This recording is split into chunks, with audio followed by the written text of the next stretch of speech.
Cumprimento a todos com a paz preciosa do Senhor Jesus. Ainda de pé, como os amados irmãos já o estão, abram comigo suas Bíblias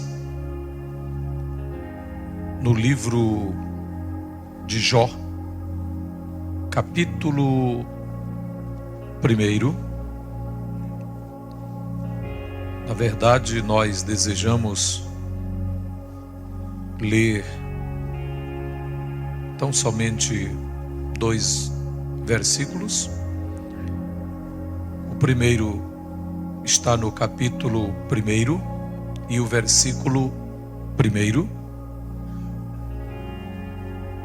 E o segundo texto que desejamos ler está no último capítulo, versículo 2. O primeiro versículo então diz-nos assim a palavra: Havia um homem na terra de Uz, cujo nome era Jó, homem íntegro e reto, temente a Deus e que se desviava do mal. Último capítulo do livro de Jó, que é o capítulo de número 42, e o versículo 2. Bem sei que tudo podes, e nenhum dos teus planos pode ser frustrado. Podem tomar assento? Glória a Deus. Eu quero agradecer a Deus o privilégio de poder estar nessa AGO, atendendo aqui o convite do nobre pastor Giovanni, presidente desta convenção, que esteve conosco mais de uma vez ali no estado do Maranhão, na nossa convenção SEADEMA, presidida pelo pastor Pedro Aldir Damasceno, de quem trago também saudações ao amado obreiro e a todos os convencionais aqui presentes. Quero louvar a Deus por estar nesta igreja. Louvo a Deus pela vida do pastor Adman Daniel, pastor presidente desta igreja, e quero agradecer a Deus o privilégio de participar desta AGO. Dentre muitos conhecidos, amigos aqui, já encontrei alguns maranhenses. Parece que maranhense está em todo lugar, irmãos. E já encontrei vários aqui. Quero agradecer a Deus por me sentir assim um pouquinho em casa, viu, irmãos? Quero cumprimentar o pastor Otton, pastor Rodrigo, e é uma satisfação muito grande rever aqui estes estimados pastores, pastor Gilmar, e quero aproveitar a oportunidade, antes de ministrar a palavra, para apresentar aqui rapidamente, eu creio que é só 1 minuto, alguns materiais que nós já publicamos, e eu gostaria de dizer aos amados pastores que Deus nos deu a graça de pastorear, mas também de escrever algumas obras, e temos colocado para a edificação do povo de Deus. Eu tenho aqui perguntas e respostas sobre disciplina na igreja. Há alguns anos eu fiz uma pesquisa no mercado editorial brasileiro, cristão, e só encontrei, pastor, 2 obras de referência, e o presidente da nossa convenção me pediu para ministrar em uma escola bíblica sobre a importância da disciplina bíblica para a saúde da igreja. E eu me senti desafiado, porque o material de fato é bem pouco. Na minha congregação, onde trabalhava na época, em São Luís, trabalhei na área 15, na região da cidade operária, por 12 anos. quando eu acabei de ministrar o assunto pela primeira vez, me vieram pelo menos umas 20 questões sobre o assunto. E para minha surpresa, quando eu ministrei na convenção, foram mais de 30 questões. Eu achava que era só os irmãos, membros da minha igreja, que tinham dúvidas, quando na verdade os pastores da nossa convenção estavam ainda cheios de dúvidas a respeito do assunto, pois é pouco tratado entre nós. E me lancei ao desafio de começar a escrever sobre o assunto. E escrevi cerca de 100 páginas com o seguinte tema: perguntas e respostas sobre disciplina na igreja. Por que ela deve existir, como ela deve ser executada e quais os princípios que devem norteá-la, e finalmente diversas sobre o assunto.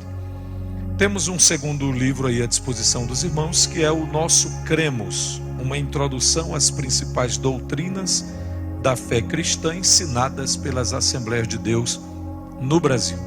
Este já atualizado com os 16 artigos do Cremos Assembleiano, ou do Credo Assembleiano. É um material que nós utilizamos para seminários nas igrejas, mas também colocamos à disposição da igreja de um modo geral. E eu tenho aqui o que lá no Maranhão é um best-seller entre nós, só na nossa região, grande parte do Nordeste também, que é o livro João Jonas, a biografia do apóstolo dos sertões. Este homem era um missionário húngaro que chegou ao Brasil em 32 e no Maranhão chegou em 33. Na verdade, ele chegou em 26 no Brasil e em 33 ele chegou no Maranhão, quando apenas existiam 2 pastores, um na capital e um no interior do estado. E na época, este homem já vinha de Manaus, com sua carta de recomendação, a Assembleia de Deus começando no estado, e ele foi o nosso maior desbravador. Foi o primeiro pastor autorizado, ordenado pela nossa SEADEMA, a nossa convenção, e se tornou de fato um apóstolo naqueles rincões, entre muitos lugares difíceis, sem dinheiro, sem transporte, sem nenhuma tecnologia, utilizando apenas os lombos de uma mula. Ele percorreu milhares de quilômetros e plantou mais de 60 igrejas no estado do Maranhão, Piauí, Tocantins, na época Goiás, e parte da Bahia.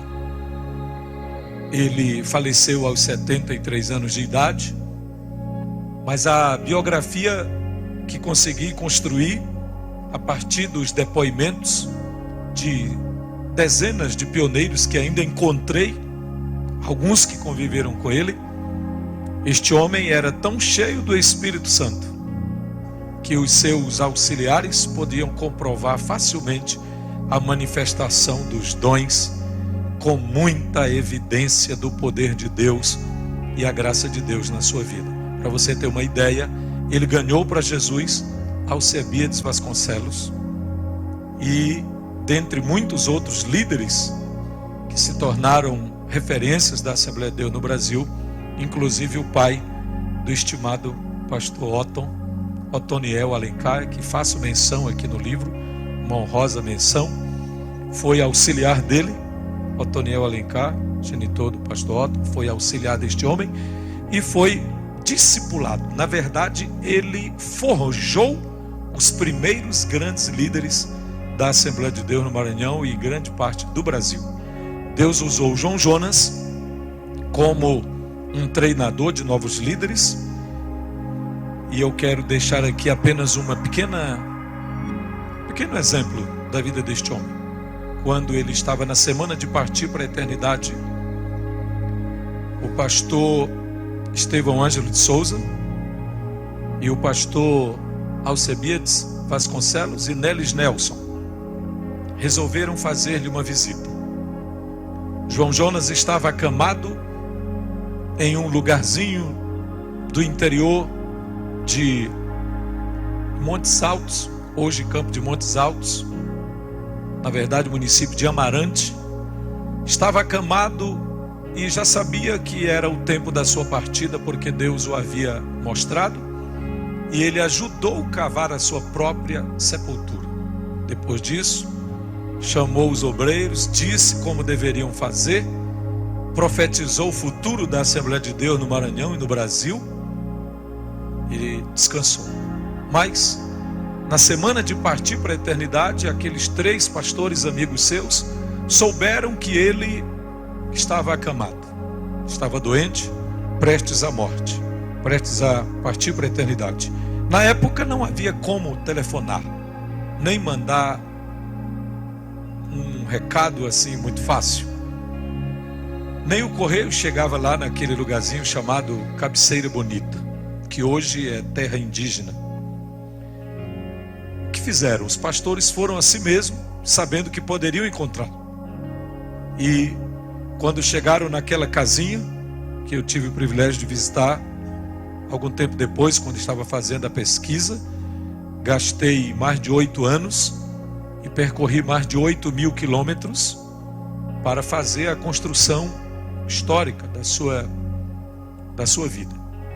Quando aqueles 3 pastores chegaram à porta, antes que alguém desse qualquer recado, o velho pastor, já com a sua voz cansada e embargada, falou lá de dentro: pode entrar.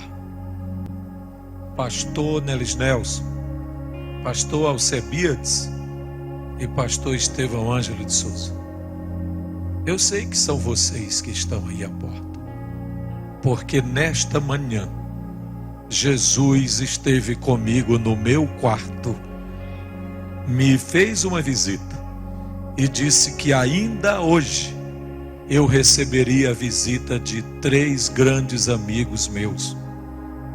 E os 3 maiores amigos que eu tenho são vocês. Podem entrar. Os pastores entraram falando em línguas no poder do Espírito de Deus, chorando e em lágrimas se despediram do velho apóstolo. Foi assim que a nossa igreja começou. Essa é um pouquinho da nossa história. E é por isso que nós estamos aqui também esta noite, agradecendo a Deus por 40 anos da SEADIF, que tem sido um instrumento de Deus na capital federal e em muitos lugares do Brasil. Glória a Deus. Muito obrigado pela atenção nesse primeiro momento. Mas agora quero chamar a sua atenção para a palavra que Deus colocou em meu coração. Eu relutei, pastor Giovanni, porque eu gostaria de trazer uma palavra bem pastoral mesmo. E eu até preparei. Mas, de uns 3 dias para cá, o pensamento foi mudando, e eu não entendi por quê. Até agora não entendi ainda. Mas obedeci à direção de Deus para trazer nesta noite essa reflexão neste livro chamado Livro de Jó, que está entre os livros poéticos, mas é destacado como um dos livros de sabedoria. E me veio à mente o desejo de responder uma pergunta, um questionamento que é feito em muitos lugares e em muitos momentos da vida cristã e da história da igreja. Eu fico muitas vezes analisando porque temos usado a filosofia para responder esta pergunta, temos usado a antropologia, temos usado às vezes conceitos sociológicos e outras teorias para tentar responder à questão do sofrimento no mundo. Por que sofre o justo? Por que sofrem os filhos de Deus? Por que sofrem pessoas boas, pessoas honestas, pessoas que amam a Deus, que servem a Deus com tanta dedicação. E ao ler este livro, algumas vezes, chegamos à conclusão, depois de algumas leituras e algumas pesquisas, que para responder uma questão tão intrigante, para responder uma questão tão séria, que tem atingido todas as sociedades do mundo, todas as civilizações do planeta Terra, para responder tal questão, então nós teríamos que tirar a resposta, extrair a resposta do livro mais importante que existe na face da Terra. A resposta não pode estar em um compêndio de filosofia. A resposta não poderia estar em um conceito antropológico, sociológico, ou uma pesquisa recentemente elaborada por algum sábio, por algum intelectual.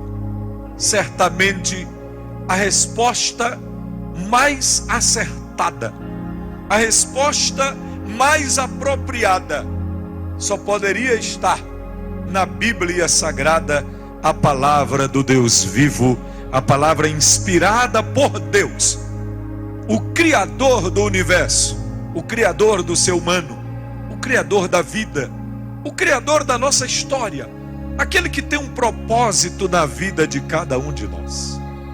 Nós não acreditamos em destino, não acreditamos em azar, não acreditamos em sorte. Se não acreditamos nestas coisas, então como cremos? Como deve ser a nossa fé? A nossa fé está enraizada na palavra de Deus. E a palavra de Deus fala que o nosso Deus é Deus de propósitos, desígnios, planos. O Deus da história.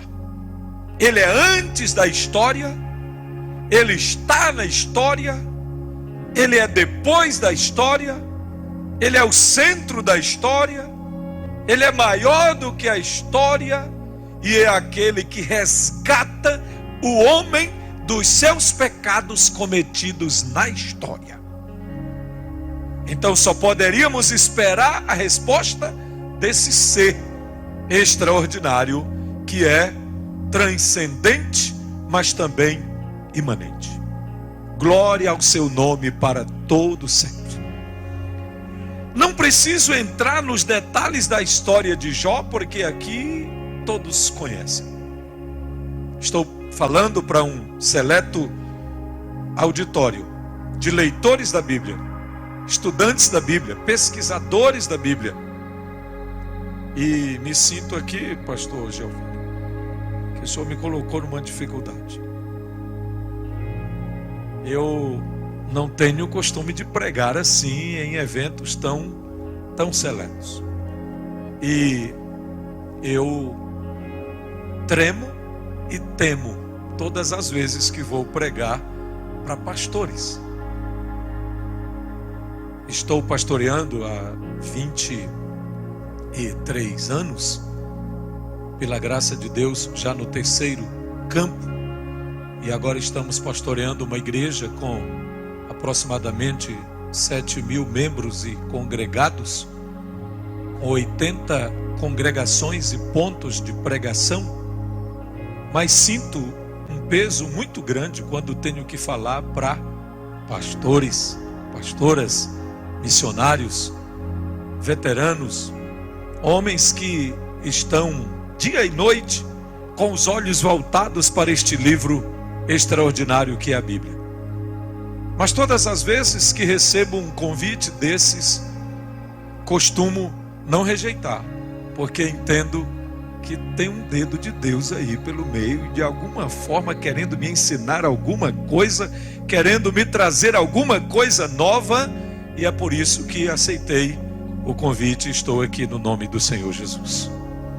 Bem, por que sofre o justo? A Bíblia diz no 1º capítulo de Jó, no texto que lemos, que havia na terra de Uz um homem importante, cujo nome era Jó. Ele era justo, era reto, era temente a Deus e se desviava do mal. Mas ele não era somente um homem temente a Deus. Chama a atenção o texto bíblico na sua biografia, porque este homem era também o mais importante da sua terra, o maior do Oriente, região identificada por muitos como aquilo que hoje nós consideramos, ou aquilo que hoje é conhecida como o norte da Arábia, e outros identificam essa região a 246 quilômetros do Mar Morto. O certo é que a Bíblia diz que este homem era o mais importante da sua região. E não era só isso, era também rico. A riqueza que a Bíblia descreve deste homem é impressionante.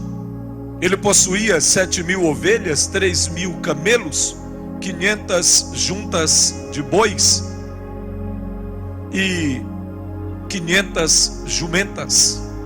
Para a época, isso aqui valia mais do que ouro, valia mais do que títulos na bolsa de valores.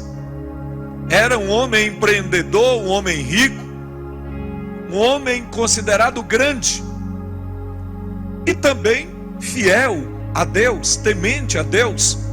Pela descrição dos 42 capítulos do seu livro, entende-se que ele deve ter vivido na era patriarcal, visto que o livro não faz menção da lei.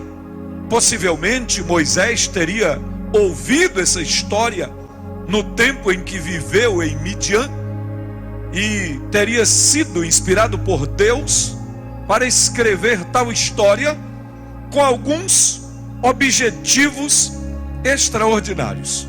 Quais seriam então os objetivos do livro que traz esse nome, o nome do personagem principal do livro? Quais seriam os objetivos de tal livro na Bíblia? Por que ele está na Bíblia? Em primeiro lugar, o escritor, inspirado por Deus, quis mostrar para os leitores como Deus usa geralmente a adversidade e a prosperidade para amadurecer o seu povo. Um segundo objetivo desse livro seria mostrar a grandeza soberana de Deus sobre Satanás e como é que Deus pode usar os piores ataques do diabo para o cumprimento dos seus objetivos e o cumprimento de uma coisa boa na vida de quem ama a Deus. Como é que Deus pode transformar os ataques de Satanás? Como é que Deus pode tomar isso, reverter a situação e trazer um final feliz para quem o teme, para quem o ama, para quem o serve de todo o coração? E um terceiro e último objetivo desse livro seria demonstrar a todo o universo a capacidade que Deus tem em reproduzir o seu amor nas pessoas, em reproduzir o seu amor nos seres humanos, a tal ponto de alguém continuar amando a Deus mesmo debaixo de sofrimento, de alguém continuar adorando a Deus mesmo passando por situações adversas, e de alguém continuar amando, servindo e adorando mesmo sem entender o que está acontecendo. Esta pessoa se prostra diante do Altíssimo e diz: bendito seja o Senhor para sempre. Então o livro tem o objetivo de trazer esta reflexão. E ao pensar na vida de Jó e no seu sofrimento, você sabe, este homem que temia a Deus, que amava a Deus, que colocava também a sua família na presença de Deus, de tal forma ele vivia que o seu comportamento, a sua atitude, o seu estilo de vida chamava a atenção de todos os seus vizinhos, amigos, conhecidos. Ele era tão dedicado que apresentava a Deus cada um dos seus 10 filhos. E à medida que os seus filhos comemoravam os aniversários, o seu dia natalício, ele ficava preocupado se porventura algum dos seus filhos tivesse por algum motivo manchado a honra de Deus, ou desonrado ao Senhor, ou blasfemado contra Deus. E como precaução, ele se levantava de madrugada, oferecia sacrifício em favor dos seus filhos e os apresentava a Deus individualmente. Ele expressava um grande cuidado pela sua família, temor a Deus, mas também um grande cuidado pela sua família. De repente, acontece uma reunião em um lugar que Jó não sabe, que Jó não está vendo. As coisas iam tudo tão bem no seu campo, que produzia muito bem, entre os seus trabalhadores, a família bem, tudo ia bem. Mas uma reunião, eu não sei se posso dizer ordinária ou extraordinária, não sei, mas uma reunião cósmica, uma reunião que está além do entendimento das pobres criaturas que viviam naquela época. Os anjos se reúnem perante o Altíssimo, e no meio dos seres angelicais aparece Satanás questionando a honestidade de um seguidor de Deus aqui na terra, questionando os bens, questionando a prosperidade, questionando, inclusive questionando o favor de Deus.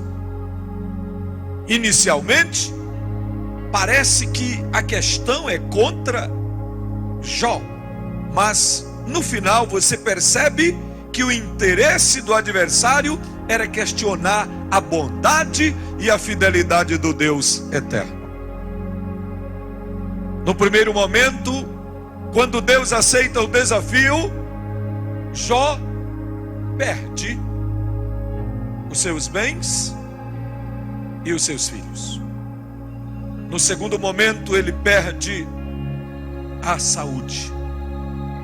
Ele perde o equilíbrio da esposa. Ele perde aquele convívio amigável, o bem-estar, a tranquilidade, e conserva apenas a sua vida. Mas o que chama a atenção é que tanto no primeiro como no segundo e no terceiro momento, ele tem uma atitude que deixa todos os leitores boquiabertos, e eu creio que deixa ainda mais o adversário de Deus sem entender nada. Porque quando perde os seus bens, o crente declara, o crente Jó: Deus me deu, Deus tomou. Bendito seja o nome do Senhor. Quando perde os filhos e quando perde a saúde, ele diz: nu eu saí do ventre, nu voltarei. Bendito seja o nome do Senhor. No terceiro momento, quando perde o equilíbrio da esposa, e ela chega ao ponto de dizer: por que não amaldiçoa o teu Deus e morre? Ele diz: você fala agora como alguém que perdeu o juízo. Não é assim, não é assim. Eu continuo crendo. E ao chegar no capítulo 19, versículo 25 do livro, este homem diz: eu sei que o meu Redentor vive e por fim se levantará sobre a face da terra, e ainda que eu morra, nele eu continuarei esperando, pois eu sei que verei a Deus. na minha pele, na minha carne, eu verei a Deus. Ele profetiza a ressurreição de uma forma extraordinária. Ele diz: eu verei a Deus. Mas a coisa vai ficando mais tensa, porque 3 amigos seus se aproximam para lhe consolar. E que consolo, hein, irmãos? Que consolo, entre aspas. Nem daria para ser chamado de consolo as palavras que aqueles homens levaram. Pois a Bíblia declara que os 3 amigos mais próximos, Elifaz, Bildade e Zofar, eram, não sei se estudantes de uma teologia bastante legalista, que segundo eles só havia uma resposta. A resposta dos amigos de Jó para o sofrimento era uma só. Aqueles 3 amigos podem ler todos os discursos e você vai resumir tudo no que eu vou dizer para você agora, o pensamento deles. O sofrimento é sempre um castigo para o pecado. Essa era a teologia legalista da época, era o entendimento. E por que eles pensavam assim, pastor? Porque um conceito errado sobre Deus leva-nos a ter um conceito errado sobre o ser humano. Um conceito errado sobre o ser humano, um conceito errado sobre Deus, leva-nos a um conceito errado sobre o sofrimento e as adversidades da vida. Portanto, os 3 amigos de Jó resumiram na seguinte sentença: você pecou, você falhou, você está sendo castigado. Em resumo, o sofrimento é sempre um castigo para o pecado. Essa era a sentença e a resposta dos 3 consoladores, dos 3 amigos de Jó. Você sabe que Jó questiona. Jó diz: mas não é assim, eu não pequei, eu não errei, eu tenho certeza que a minha alma está limpa, eu tenho certeza que fui purificado, eu não cometi nenhuma blasfêmia, eu não deixei de ajudar o pobre, eu não traí a minha esposa, eu não enganei os meus filhos, eu não enganei os meus vizinhos, eu estou bem diante de Deus. E por que isso acontece comigo? Para resumir, a gente precisa ver qual era a resposta de Satanás para o sofrimento. Para Satanás, o sofrimento é sempre um meio que ele tem em suas mãos para forçar a pessoa a renunciar a Deus. Quando a pessoa não renuncia a Deus, mas murmura contra Deus. Quando não renuncia e nem murmura, mas se entristece com Deus. Quando não renuncia, não murmura e não se entristece, mas de alguma forma macula, diminui, distancia o seu relacionamento com o Eterno, enfraquece a sua comunhão, perde o fervor, por não entender as circunstâncias adversas que lhe ocasionam sofrimento, angústia, dor, lágrimas, ao ponto de não entender, e muitos às vezes de fato não suportam. Então acompanhe o raciocínio. Para os amigos de Jó, o que é o sofrimento? Por que o justo sofre? Qual é a resposta para o sofrimento? Elifaz, Bildade e Zofar só tem um conceito: o sofrimento é sempre um castigo pelo pecado, por causa do pecado. Para o inimigo das nossas almas, para o inimigo de Deus, o sofrimento é uma forma que Satanás tem para forçar a pessoa a renunciar a Deus. Mas aparece um 4º amigo de Jó, quando chega no capítulo 33, um amigo inclusive mais jovem, que se apresenta dizendo que é mais jovem do que os demais, e ele tem um outro conceito. ele não concorda com os 3 primeiros. Ele apresenta uma teologia diferente. Ele apresenta um conceito diferente. Ele melhora um pouco, mas não diz tudo. Ele melhora, mas não diz tudo. Ainda não é a resposta plena. Ele diz que o sofrimento é usado por Deus para corrigir ou disciplinar. E ele fica neste conceito. Já estamos na terceira resposta. Bem, está certo o conceito dele, mas não é pleno, não é tudo, não é completo. Aí vem o que a gente poderia resumir do pensamento de Jó, através dos discursos que ele responde. Jó tem 2 pensamentos a respeito do sofrimento. No primeiro momento, Jó entende que o sofrimento é apenas para o iníquo. O sofrimento não é para o justo. O sofrimento não é para quem teme a Deus. Daí a razão de Jó ficar tão angustiado ao ponto de perguntar para Deus 16 vezes: por que isso está acontecendo comigo? Jó pergunta 16 vezes: por que eu? Por que comigo isso está acontecendo? Jó lamenta 33 vezes.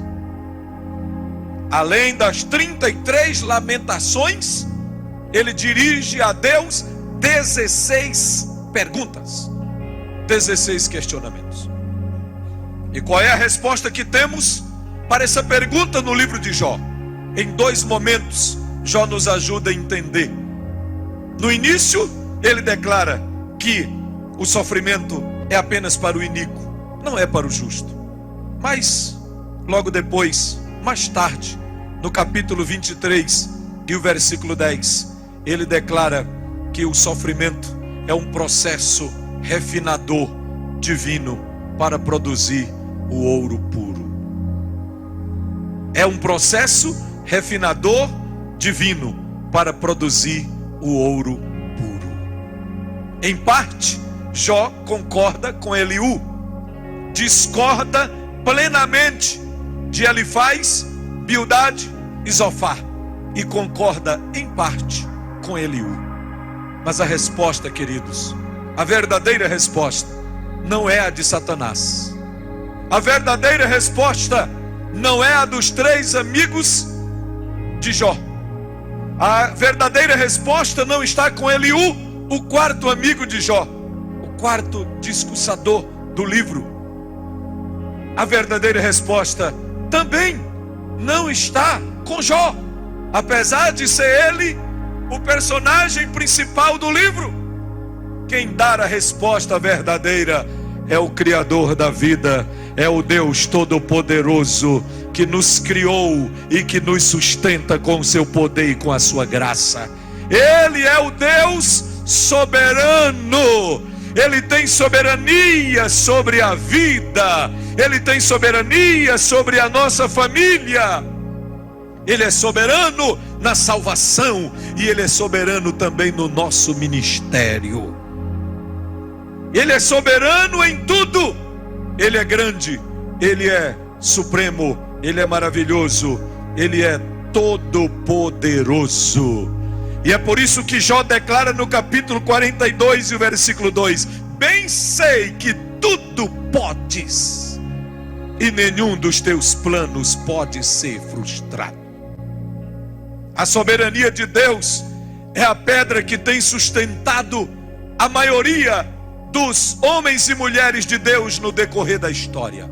Muitos deles envolvidos em profundas angústias, muitos deles envolvidos em grandes problemas. E aí a gente lembra Martinho Lutero, lembra os pré-reformadores, os reformadores, os pós-reformadores, os nossos primeiros grandes missionários. A gente lembra os fundadores da nossa igreja. A gente lembra os pioneiros do movimento pentecostal, enfrentando lutas, dificuldades, sem recursos, sem apoio das autoridades, muitas vezes sem um teto, sem um lugar de repouso, sem o apoio da sociedade. E tudo indicava que o trabalho não iria prosperar. E em que eles estavam confiantes? Eles confiaram única e exclusivamente na soberania deste Deus que nós adoramos, neste Deus que nós servimos. E Deus sabe por que estamos aqui esta noite. Deus sabe por que estou aqui essa noite trazendo esta palavra. Deus sabe por que você está aqui essa noite. Ele sabe, Ele tem um propósito. Você está onde está porque Ele está tratando contigo acerca de alguma coisa que Ele quer trabalhar na tua vida. Você está passando por onde está passando porque Ele está permitindo. Ele é soberano. O patriarca declara no fim de tudo, depois que ele escuta a resposta de Deus. E antes de encerrar, me permita dizer, Jó ouviu a opinião dos seus amigos, não concordou com elas. Talvez ele não tenha ouvido diretamente a opinião do inimigo de Deus, mas ele deve ter sido tentado a concordar com o inimigo de Deus. Jó ouviu a opinião de Eliú e Jó sabia qual era a sua própria opinião. Mas no capítulo 38, a Bíblia diz que apareceu o Senhor no meio de um redemoinho. Quem apareceu? O próprio Deus. Deus veio trazer a resposta para o seu servo fiel. Tua pergunta não ficará sem resposta. Tua oração não ficará sem resposta. Teu problema não ficará sem uma solução de Deus. Parece que está demorando. Você não está entendendo o que está ocorrendo. Mas o Deus que esta igreja serve é soberano. O nosso Deus é soberano. O nosso Deus é maravilhoso. O nosso Deus é eterno. O nosso Deus está no controle. Ele não perdeu o domínio. Ele está sentado no trono. Aleluia! E chama a minha atenção, como foi que Deus apareceu? Deus apareceu no meio de um redemoinho, pastor Reginaldo. No meio de um redemoinho. O que é redemoinho? Um encontro de forças. Forças. Por que acontece o redemoinho? Eu nunca fiz uma pesquisa muito profunda, mas superficialmente e com uma pequena atenção, você sabe que o redemoinho acontece porque ventos contrários se chocam, se encontram, e não tendo espaço suficiente ali para passar um pelo outro, acontece aquele movimento vertical, um encontro de forças. Sabe o que a Bíblia está dizendo para mim e para você? Que o nosso Deus é tão grande, o nosso Deus é tão soberano, que para mostrar a sua glória ao seu povo e ao seu servo, Ele traz a resposta, ainda que seja no meio da pressão. No meio da maior pressão, Deus se manifesta e fala com aquele que o ama, com aquele que o teme, com aquele que o serve. Deus falou do meio de um redemoinho, um encontro de forças. Aquele redemoinho, meus irmãos, representava a vida do patriarca Jó.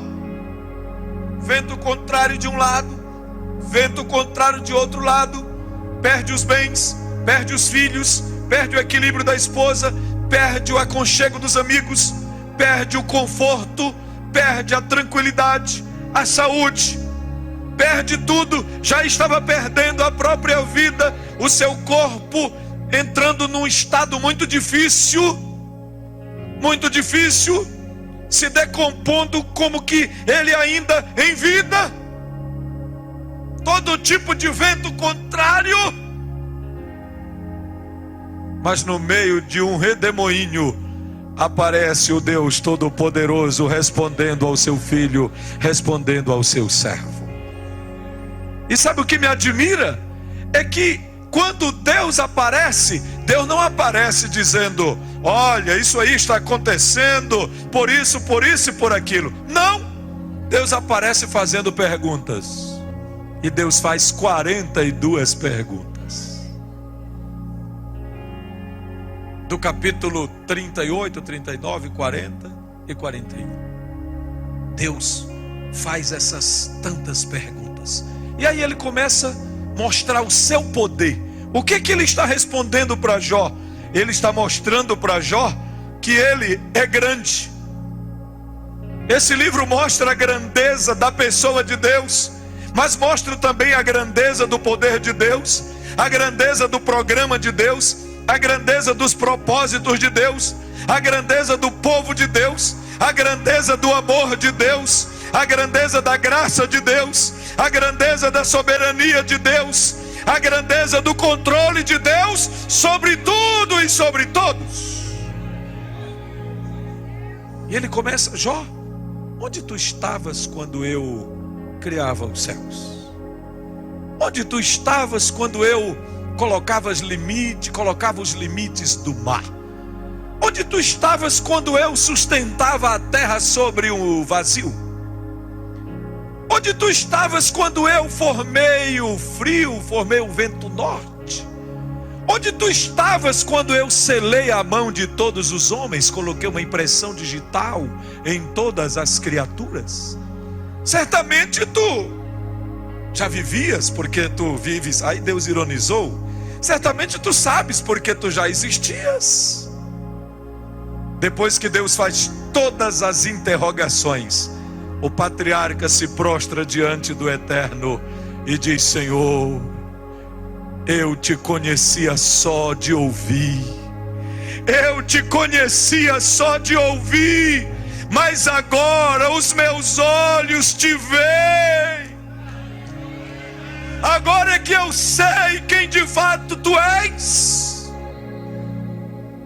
E enquanto ele orava pelos seus amigos, não era por ele, enquanto orava pelos seus amigos, Deus quebrou o seu cativeiro e lhe deu tudo em dobro para a glória e para o louvor do seu nome. Só teve uma coisa que Deus não deu em dobro, pastor Giovanni, o senhor sabe disso. Deus não deu. Deus não deu. Muito bem, pastor Daniel, permita falar só uma parte do nome. Adma Daniel. Assim, ok. Deus não deu o dobro de mulheres, Deus não deu o dobro de filhos. Sabe por que Deus não precisou dar o dobro de filhos? Porque Ele já tinha. Ele já tinha uns 20 filhos. 10 foram na frente dele, estavam lá esperando, e 10 estavam aqui com ele. Ele não podia dar, não precisava do dobro, porque ele já os tinha. Ele não perdeu os seus filhos. Eles apenas foram à frente do patriarca para o paraíso, até o momento do encontro eterno, como nós sabemos.